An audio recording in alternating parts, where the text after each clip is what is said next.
guys, let's try and deploy a web application on Azure. Okay, so Azure is a platform, guys. Microsoft Azure is a platform which is going to help you to, like, whatever I do on my local system, whatever I'm doing on my local system, I will now be able to make it global. Okay, it's like me sitting in my bedroom and playing the guitar and singing a nice song versus me recording a video, recording nice audio and putting it up on YouTube so that a larger audience can, enjoy the music. It's somewhat similar to that.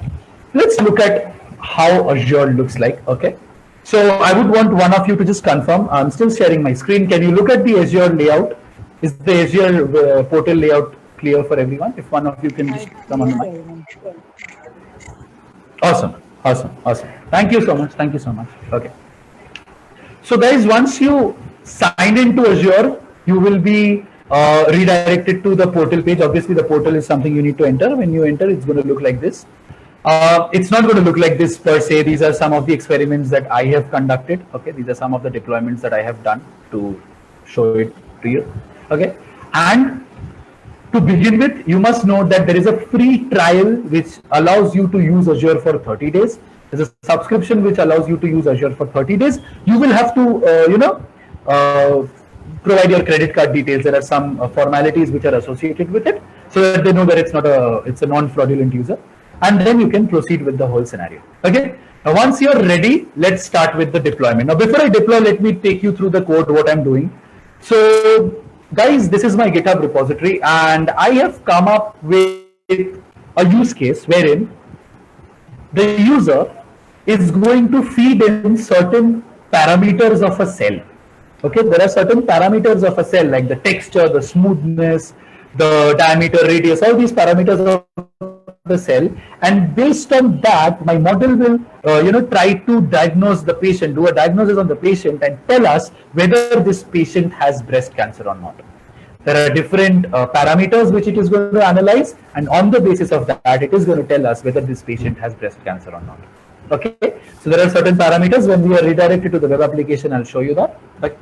Now, the files which were there on my local system have been uploaded on my repository are under the main branch. It has the template, which is my HTML. It's going to contain my HTML. It has a README file, basic README file, which is the description. An app.py, a model which has been saved. You can save it as a PKL format. You can use it as model.save. And you have a requirements.txt. This, my dear friends, is the most important part. Okay, why is it important? I'm going to be discussing it. I'll keep a suspense kind of a thing for the later part. Okay, so this is my repository. It's named as Azure Breast Cancer 4, and the branch is main. Heading back to Azure, guys, let's create a resource. Let's start with the creation of this web application. Now, this web application that I create is, there are going to be different options that are going to be provided. I'll obviously choose web app because I want to deploy a web app. It has a front end so that the user can use it properly. Now, once you are redirected to this front end, you will see that there are different, details that you need to feed in. Because it's a free trial, you don't need to worry about it. Just click on free trial. There is a choice of, depicting it as a resource group. So a resource group is a group. Basically, it is going to be a all under one roof concept. So it allows you to deploy a set of web applications, or maybe a number of resources that are needed for one application to run, a number of virtual machines. So it's basically like a WhatsApp group. Different people are a part of the group. So it's a resource group which has different web applications that can run under it. Okay. So I have created a certain number of resource groups, but I believe because if you are a first time user, you will have to create a new one. So let's do that. Let's create a new resource group and let's name it Breast Cancer Resource, RES. Okay, that works fine. I've named it Breast Cancer Resource. I need to name my web application. I'll name it on my repository. So I'll name it Breast Cancer 4. Okay. And how do I wish to connect? It's going to happen through a code. There are different containers, Docker containers that you can use, but I'll guess we'll stick to code. So we will use a runtime stack. Now there are different languages, different ways in which you can lay this out. I have used Python. Like I said, I can only code in Python, but MLOps is not bothered. Okay, I would request everyone to just keep yourself on mute if there's no doubt. Thank you so much. The region can remain untouched. All this can remain untouched, guys. We are going for the basic plan, which is for 30 days, it is free for Linux. Now, I am going to create on review. I'm going to select on review and create. So if you observe, the details have been fed in. Free trial, we've named the resource group, we've named our web application, we've picked the code as and the language as 3.7, Python 3.7. The region remains untouched, everything remains untouched, everything can be auto-filled. And then you click on review and create. The moment you click on review and create, you redirect it to this deployment phase, okay? And this deployment stage allows you to just keep a check on everything. So you've seen that the subscription is this, resource group is breast cancer resource. The name is breast cancer 4. The code is published in Python 3.7 and everything else has been fed in. Now let's click on the create button. You can see that initializing deployment comes up. So now the Azure is initializing your deployment and now it is submitting your deployment. Okay. So once this deployment is submitted, you can see that it is redirected to a particular portal wherein the deployment is in process. While the deployment is in process, I will walk you through my code. Okay. So this basically use case is of breast cancer, like I said. So there are going to be certain features which are going to be fed into my model, and it is going to predict whether a particular person has breast cancer or not. So for that, there are certain features that I've taken the queries in the form of, like I've taken the form values as inputs, and I've fed that in the form of an output. My HTML page is, my HTML file is called home.html, which is in the inside the templates folder. Okay, so a basic layout, it contains all the features in the app.py. If I want to give you the features like what has what, the app.py is where the backend code will run. Okay, it has a model. Okay, it has a model which makes your predictions. This is the model, pickle.load model.save. This is being loaded, and this model is going to make predictions. Okay, once the prediction is done, it is going to give you one more. It's going to give you the confidence score, which is like the probability. I'm going to be discussing the confidence score when the web app turns in. I think that makes more sense. Coming back to the requirements.txt, let's take a look where we are. Okay, the deployment is done, guys. So I guess I'll move one step ahead and then take you to the requirements.txt, because it is important for you to know why the requirements.txt is going to make the difference. Okay, so our resource group is created. There is a web application under this resource group which is called breast cancer 4. But how does Azure know that it is in its neighboring tab? They're connected, they're next to each other, but still not connected, right? Azure does not know that the files are on GitHub and they need to be fed to it. So for that, we'll go to the resource. That's going to be the first step. I'm going to be taking you through this all over again in my slides. Don't worry, guys, if you're not being able to follow properly. But I'll try to go as slow as possible. When you open the resource, you see that the breast cancer 4, everything is here. The logs are here. See how Azure MLOps works. So this is not MLOps per se. This is Azure ML, how it's enabling us to deploy a web application. But all these logs help you out a lot. We're going to be seeing how the logs work actually. Now in this layout, you're going to be seeing a deployment center over here. Just go to this deployment center. And now you will be given a choice to connect your GitHub repository. Okay, so the deployment settings are going to be loaded. You will be allowed to connect your GitHub repository. So the source, there are different sources. It could be a Bitbucket, it could be a local Git, it could be an external Git. Since I have it on my GitHub repository, I'm going to be going ahead with GitHub repository with a CI/CD platform already as an option. Continuous integration and deployment will happen. Okay, when we discuss MLOps, end-to-end MLOps in my next MLOps session, I will be discussing the whole end-to-end process. As of now, let's just focus on the deployment of the web application part. Okay. Now I have signed in as my user. Now the organization, now you will see that for beginners, GitHub, when you click on GitHub, it is going to ask you to authorize. So please authorize GitHub. You just need to feed in your password, which I am sure you remember. Unlike me, I keep forgetting my password. But I struggled a lot on that, so I hope you don't face that problem. You just need to feed in your password. The moment you feed in your password, you're redirected to GitHub, and then you have to fill up the subsequent details. So what are the other details? What is the name of my organization? I can just use the same name that I have on my GitHub account. It's called Shagnik0712 Mukherjee, and that's it. That's all that it needs. Okay, what repository am I using? So take a look, guys. I have a lot of repositories, out of which I'm using Azure Breast Cancer 4. So it will know that it is going to fetch the files from this repository. So let me go ahead and mention Breast Cancer 4. Yeah.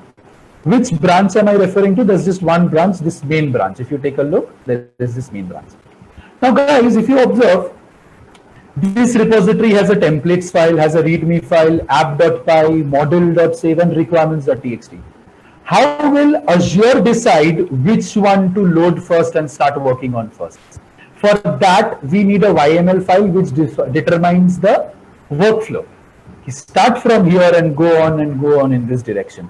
For that, we have the provider. So if it's GitHub Actions, if you choose the provider, if you choose GitHub Actions, it will automatically feed in a default YML file. It will automatically choose what is to be done. Now, how does it do that? Let's look at this preview file. Please note that all these details have been provided. Runtime stack is Python. Version is 3.7. This has come up. This has come up automatically. I did not have to select it because in the resource only I have specified it. Let's look at the preview file. It gives us the details of all the steps that it is going to follow. This is from the YML file that has been, which will be added to a repository. You don't see a YML file over here, right? I'm sure you guys can't see a YML file, but the moment this execution is done, you will see that there is a YML file, which is basically a full, end-to-end deployment staged. Like the staging is done properly. Okay, what happens after what?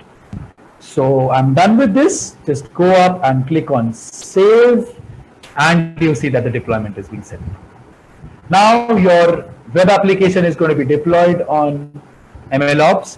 Now there are not MLOps, pardon, on Azure. There are two ways in which you can analyze it. If you observe, this is being connected. Just look at this. Let's go to this logs and see how it is giving us a status. Like it's saying that the build and deploy stage is in progress.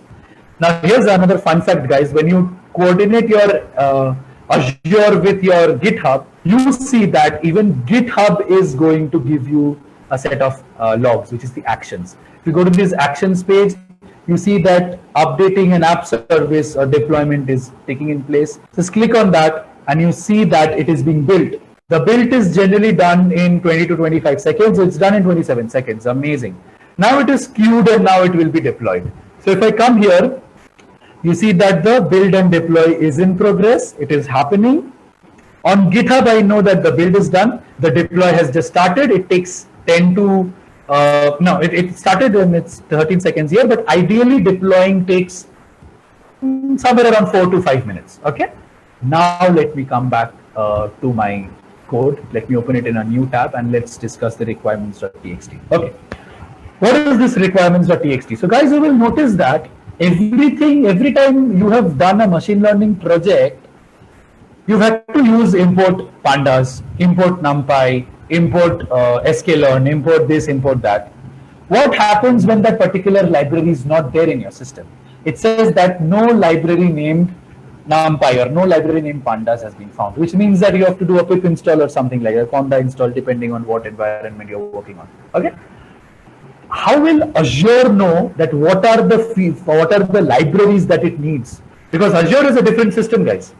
All this while you were working on your personal laptop, now Azure is a completely independent system. Azure has its own rules and regulations. Azure will be requiring this detail from your end. This detail that you will be feeding from your end to Azure is this requirements.txt. So it will first haunt this file. It will take the upgraded version of Flask, GUnicorn, Jinja, all the features, scikit-learn, of course, for the machine learning aspect. Okay, pandas, matplotlib, and then it is going to start and move ahead. Okay, so that is the significance of the requirement. How you can get it is that you can go to the console and just type pip freeze. Okay, the command is pip freeze or pip3 freeze, and when you get it done, you can see that the same directory has a requirements.txt. You don't need to create it manually. Python does it for you. Okay, so that is the significance of the requirements.txt.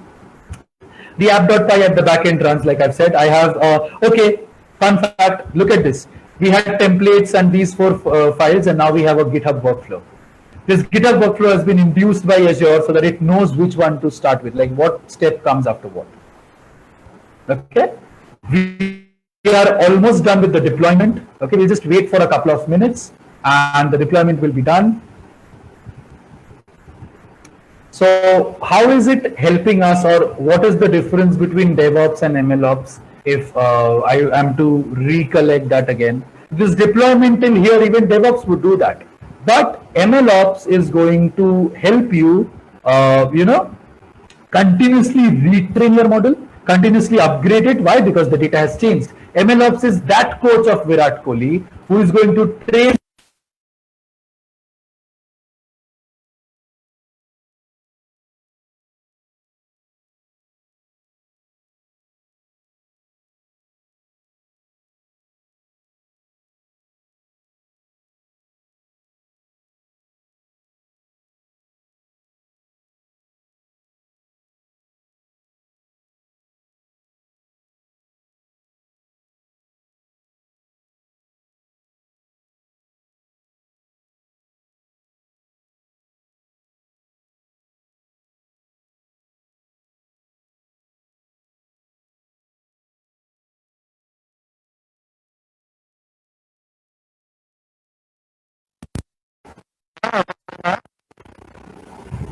Am I audible now?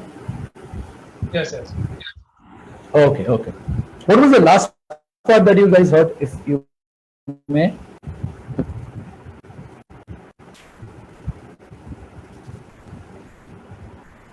If someone can please tell me what was the last part that till which I was there.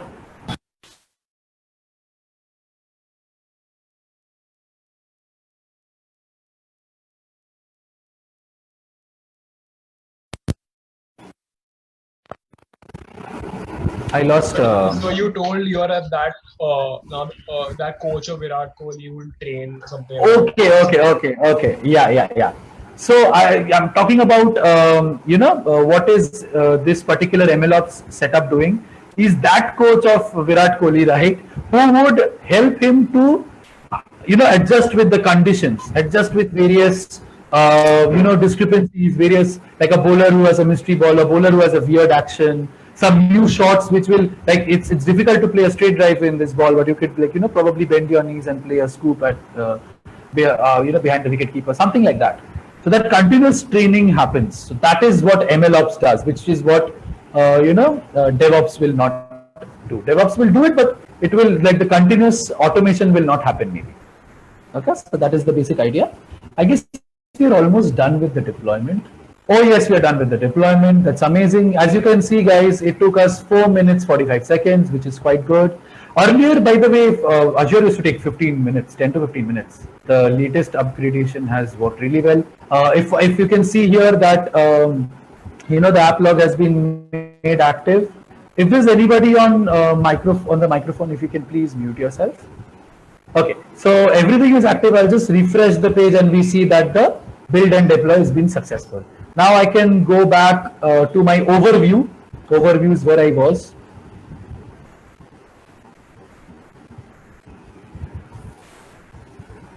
Okay, and in overview, you will see that there is a URL. There is a URL. What is the advantage of a URL? This URL will let you connect to the world. Let's click on it. By the way, disclaimer, a fun fact: when you create the URL, it's a fresher, so it takes some time to get loaded. So this loading will take some time. Sometimes what I do is I just probably stop. Yeah, I'll again click on it. This deployment has been successful, but the URL popping up takes some time. I think it's done. Can everybody see the front end of my web application? It's kind of faint, but I hope it's good enough. Can someone come on the microphone, please? Yes, sir. Yeah, is my front end visible? Yes, sir. Super. So guys, here we are. All this while, this was running very well on my local system. Now I have deployed it and I'm going to feed in the values. So somebody say a texture mean, all these values are in centimeter, let's assume. So a texture mean of 2 centimeter, a mean perimeter of 9, say a smoothness mean of 0.5, compactness, how compact it is, let's give it 0.8, and the symmetry, let's call it 0.5. Let's submit and see the outcome. The outcome says that the patient is not diagnosed with breast cancer. These are the parameters which I have fed to my model, and the model predicts that the patient is not diagnosed with breast cancer, and a confidence score of 22.5. So guys, what is a confidence score? The confidence score is basically going to give you, it's basically when you do a model.predict or model.score, the score prob is an attribute that you can use, which gives you, it's basically used for classification tasks precisely, that what is the probability that this model was to predict 1 as an outcome. So here 1 would have been diagnosed with cancer, and now the outcome clearly was 0, that the patient is not diagnosed with cancer. The possibilities were yes or no. Yes is 1, no is 0. 1 is yes, diagnosed with cancer. No is 0, which is no, not diagnosed with cancer. The model says that the patient is not diagnosed with cancer. So whatever machine learning algorithm has trained on it says that the answer output is are fed into the model. It says that the output is 0. And output being 0 means that the probability or the chances of this model predicting this as a 1, which means that the probability of this model predicting it as a yes for cancer is very less, 22.5% chance, which means that our model is working fine. You can rely on it. So you can say that it is nearly 77.5% confident that no, the patient is not diagnosed with cancer. That's quite a good reliability.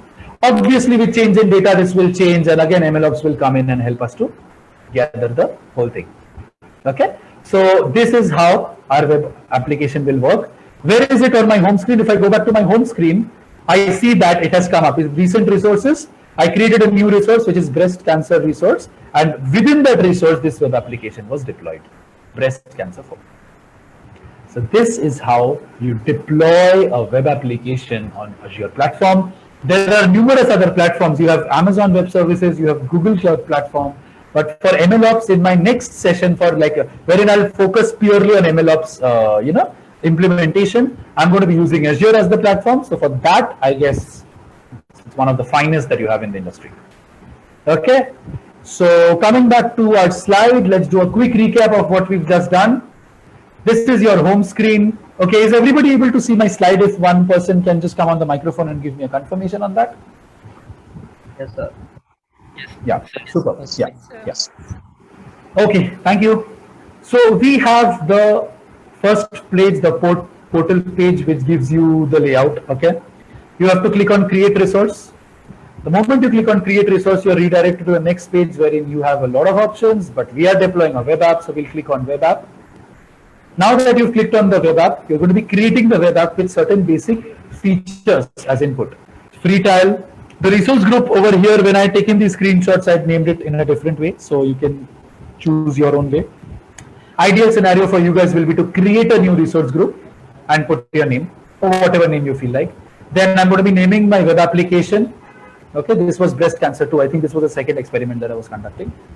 Then everything remains the same. Python 3.7. This is Southeast Asia. You can change it to Central US. Okay, I would recommend going by Central US if you've taken up this subscription, because although this is 1 GB memory, it has a limitation that you cannot integrate multiple applications within it for this parallel running. So the basic plan gives you some more memory, so that can be used. And then you click on review and create. The moment you click here, your deployment starts, and once it's completed, it looks like this. Okay. Then you click on go to resource. When you click on go to resource, you will first be headed to the overview page. You have to come down to the deployment center. When you come to the deployment center, you will have a source, which is GitHub in my case. Please remember, guys, if you're a new user, you will have to authorize GitHub. So it's like you go to a particular site. Say you go to LinkedIn, and then you want to sign in with Google. So for that, you need to authorize Google, right? So that's how it works. You're going on Azure, but you're connecting GitHub. So you need to authorize GitHub. Once that is done, you can name the organization, which can be your GitHub name, username, the repository on which your codes are, the branch, which is main in my case. Since I was using a free tier 1, queue, it is going to ask me whether I want to add this workflow, which is the YML file, guys. The YML file, which is going to help it to identify what comes after what. So if you go for Central US, you will need it because you will go ahead with the basic plan. It will automatically upgrade it for you. The runtime stack and version are already upgraded. You just preview the file. It gives you the layout of everything. You click on save. Once you click on save, everything is updated and this is the last page. You can keep a track of all the updates on GitHub, okay, the actions page, and you can check it out and then you see that, okay, how far has it gone? Now it's deployed, now it can be used. You click on this URL and your web application turns on. So this is the end-to-end process of deploying a web application on a platform which can be used. Now imagine if I want to send this with, share this with a friend of mine who's staying in the US. I'll just have to copy this link and share it with him and he can try it out. Now his uncle, who's a doctor in London, he can send this link and share it with his doctor and say that you can try it out. Just feed in the values and see what the model says. That's how it is beneficial, useful for you to not just have a model running in your system. You do some coding on Jupyter Notebook and you get a perspective. It's important that you feed it to the world so that everybody gets to see it. It's not sufficient for you to watch cricket at home and play cricket in your society. If you want to make it a career, it's important that you go step by step and start increasing the diversity of your domain.